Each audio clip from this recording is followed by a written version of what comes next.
When I was preparing for this, I realized I had done a lot of talks. I'd even done a few keynote speeches. But I thought, this is special, this is different. I'm not talking to a bunch of musicians, you know, I have to really be on my game. So I actually wrote a speech. First time ever in my life I wrote one. Until I had breakfast with Matt. And in talking to him, I realized writing and saying speeches is not what I do. I just like to talk. And I like to play. So this won't quite be a commencement speech, it'll be a commencement talk. Is that all right?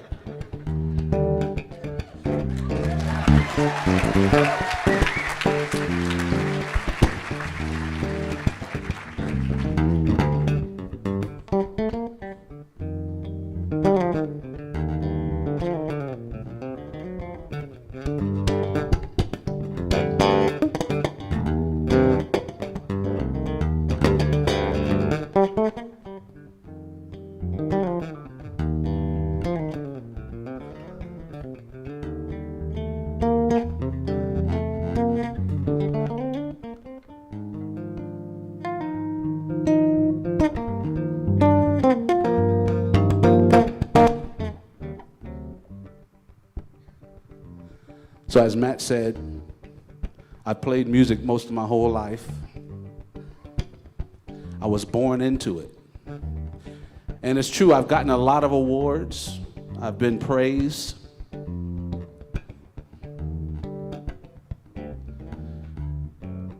And I say that anybody born in my situation would be just as good. So I don't really look at that. I appreciate the fact that people love what I do, because I would do it anyway. But the fact that my peers love it is a bonus. But as my parents always said, they weren't so concerned about what we did, but they were concerned with who we are, who we were as people. And if what we did didn't make us better people and make those around us better people, they questioned whether it was worth doing. So when we were little kids and getting awards and things like that and getting praise, because I mean, we were young when we were doing a lot of these kind of cool things. And people don't always, you know, credit the parents and things. And my parents would say, well, as much as they play, they should be good. We don't care about that. Who wouldn't be good, right?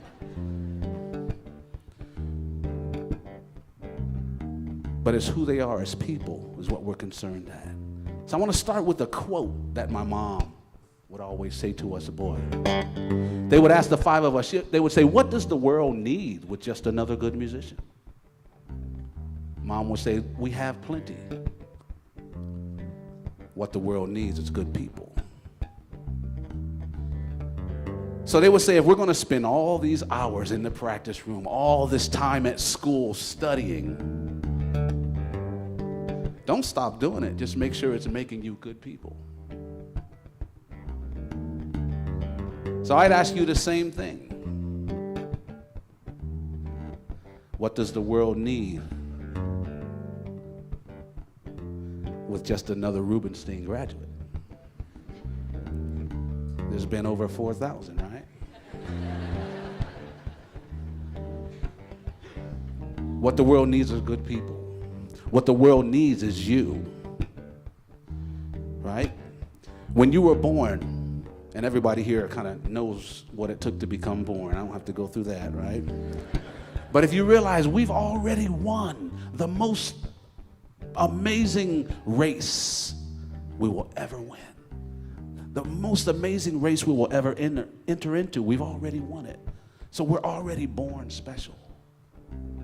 We're born winners. You have a fingerprint that's never been here on the planet. In the existence of the history of humankind, your fingerprint has never been here and will never be here again. That's special. Cool thing is no one can take that away from you. Your job is to improve on that specialness and present it to the world. Now, we present it to the world by what we do. But it always comes back to who you are, how you relate to people. Because when you leave here, believe it or not, the people more than likely you're going to associate with, some of them are sitting right next to you. So it's how they see you today. Might determine how they see you tomorrow.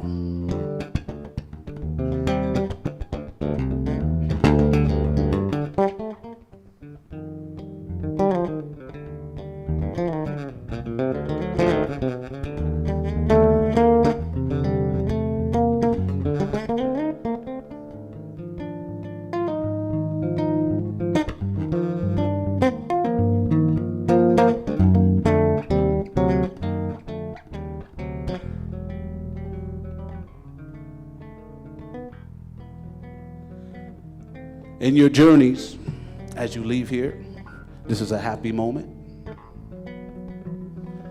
But all the moments that come forth may not be that happy. The bad things will happen in life, but I want you to look at it maybe in a different way. When bad things happen in life, they jump out at us, they grab our attention. And the press and the world would make us think that everything is bad, but the bad things jump out at us because they're not normal. Right? We have to remember that the world is a beautiful place, and we are beautiful people.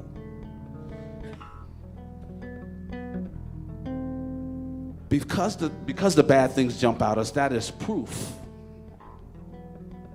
It's kind of hard to do and play at the same time. But because the bad things jump out at us, you think about the news, right? Think about this. Let me put it this way. I just drove in from Boston last night, and I drove into Burlington. So just imagine, I'm going to make up a story. Imagine that 3 people cut me off as soon as I get into Burlington, right? What do? I do what everybody does. I curse the whole city. I say, none of these people in Burlington can drive, right? When it was only 3. Those 3 stand out because the thousands of others did it right. But we don't bless the ones that do it right. We forget about them because it's normal. So it may be up to us to remind the world of what it really is. And I love the fact that I get to speak to you because I'm usually speaking to musicians that know nothing about the outdoors. And to me, you guys are the liaison. You are like nature's voice. You are the ones that are speaking to us that don't listen, that don't hear nature. Maybe we'll listen to you, right? Many of us won't speak back to nature, but you will. So you're at that middle ground, and I appreciate and thank you for doing what you do. When I was younger, in the early 90s, I read a book by a man named Tom Brown Jr., and the book changed my life, changed my viewpoint, I would say. So I went to go take a class with Tom Brown. And I didn't know what this nature thing was about. At least I didn't think I did. And Tom Brown started talking about awareness, wide-angle vision, and tracking. Tom was drawing tracks on the board, and he was showing me about the gates, and he was drawing these little circles. And in my mind, because I was thinking musical, I took these little tracks and put little stems on them, and in my mind, I made them into musical notes. And it made sense right away. And it was that time that I realized that for me, music and nature were the same thing. To me, nature, what you guys are doing is the bridge between all of lives. So back then, not long after that, a few years after that, I started running a musical camp where we combine music and nature. And it literally is changing people's lives. Literally is changing people's lives. And I'm saying that not to talk about me, but to say that that's what your world is. You get to change people's lives in a good way.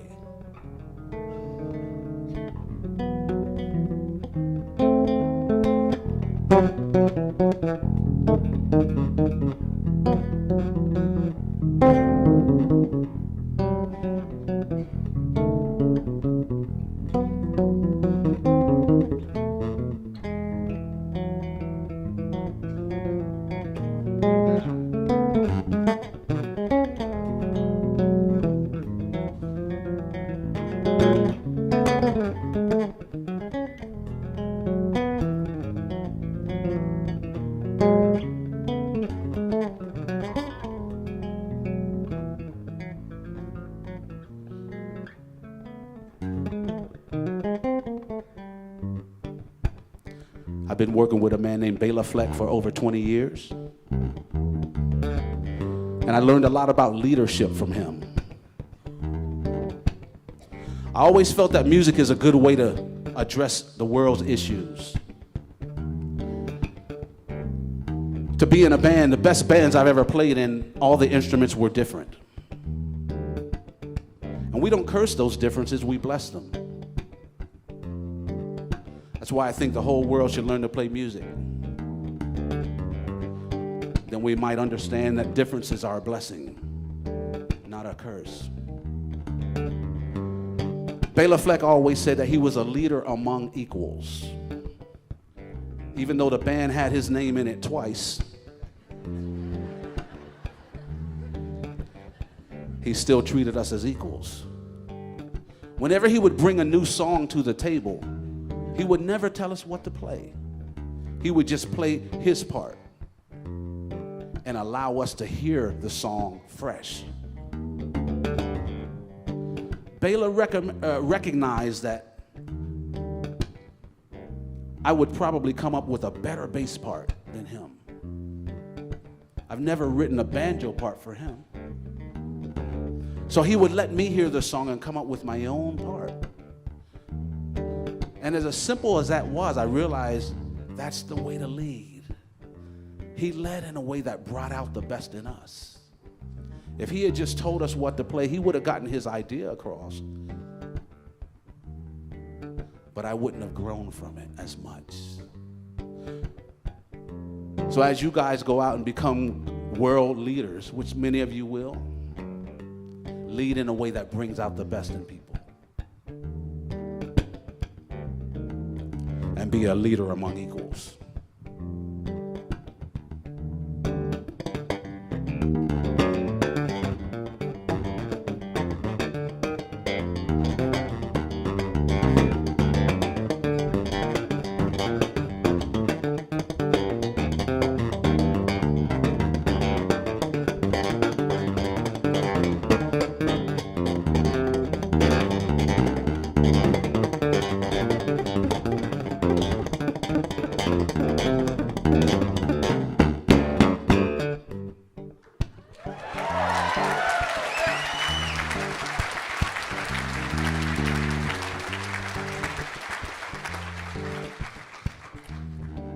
Just a couple of ideas to leave with you.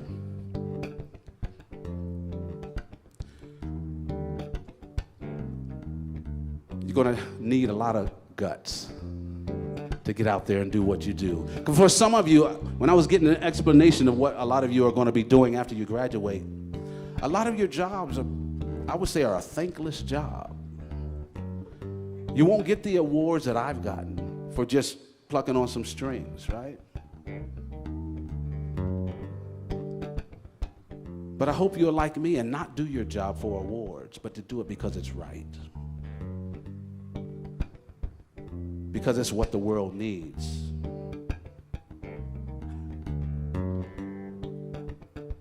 My aunt told me a story recently when she was at my house for a family reunion back in the 70s. We were all young. In the 80s.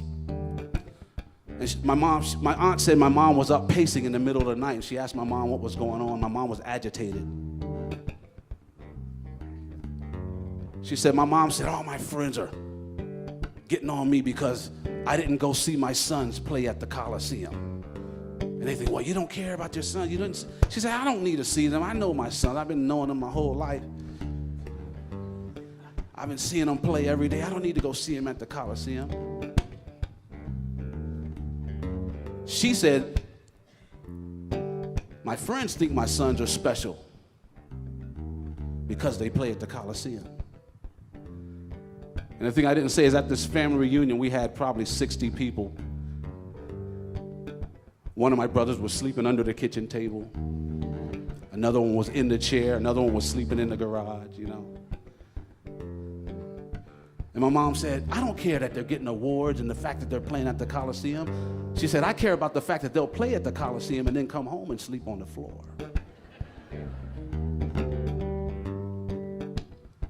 And if my mom were here right now, she'd say, that's what I'm talking about.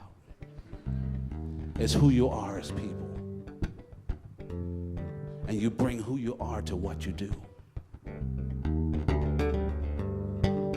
You're going to have to get creative. You guys are the future, and a lot of what you're going to need to do hadn't even been invented yet. So I'm just going to pose one idea about creativity and inspiration.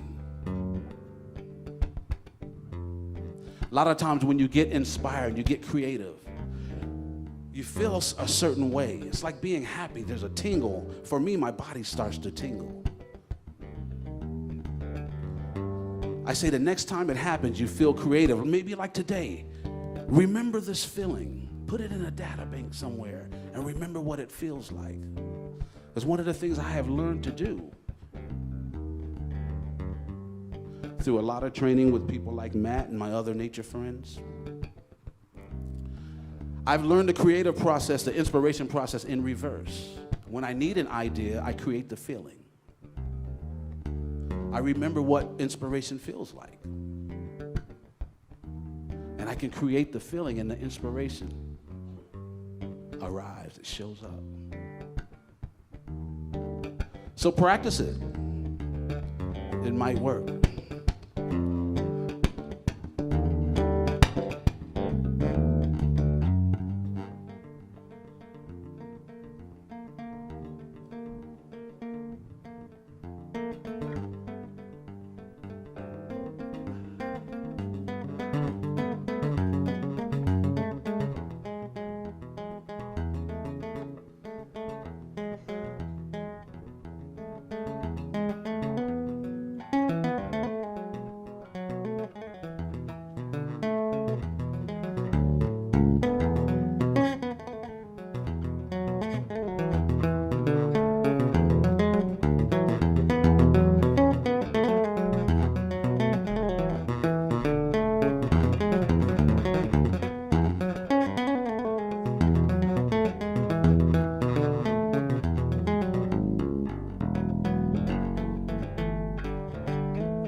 In parting, I just want you to imagine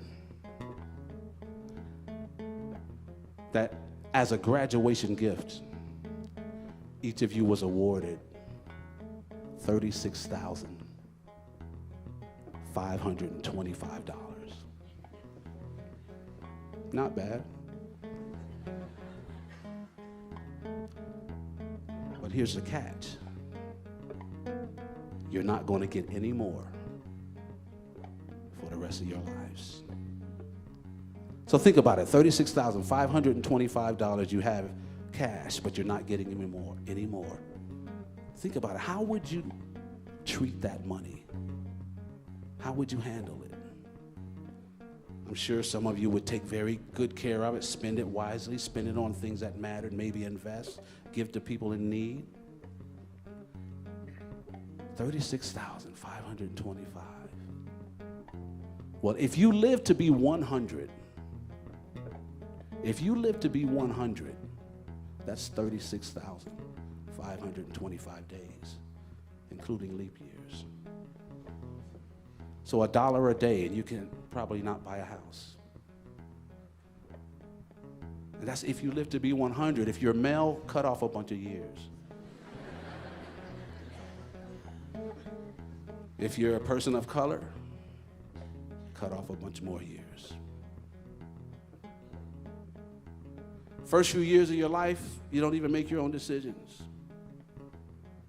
They tell us to sleep 8 hours a day. That's that's a year every 3 years. Time spent playing Candy Crush. How many days are actually left? There's a saying that says the best time to plant a tree was 20 years ago. The next best time is now. The best time to start living your life was 20 years ago. The next best time is now. The world is in the palm of your hands. You can create whatever you want. I just say do it wisely and do it with others in your mind. Because when you include others as yourself, then it's okay to be selfish.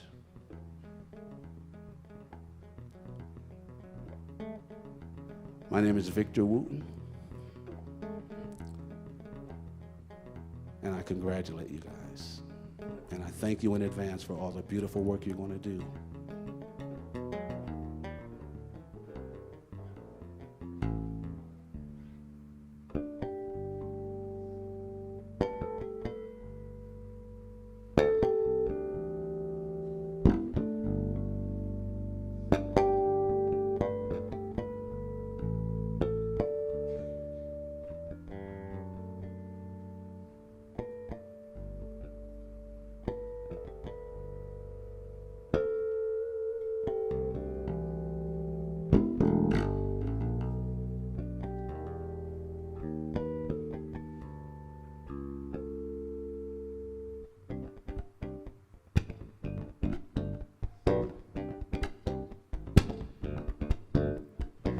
What does the world need with just another musician? What the world needs is good people. Thank you, Mom. When the going gets tough, that's a positive signal to keep charging. Thank you, Daddy.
Thank you all very much.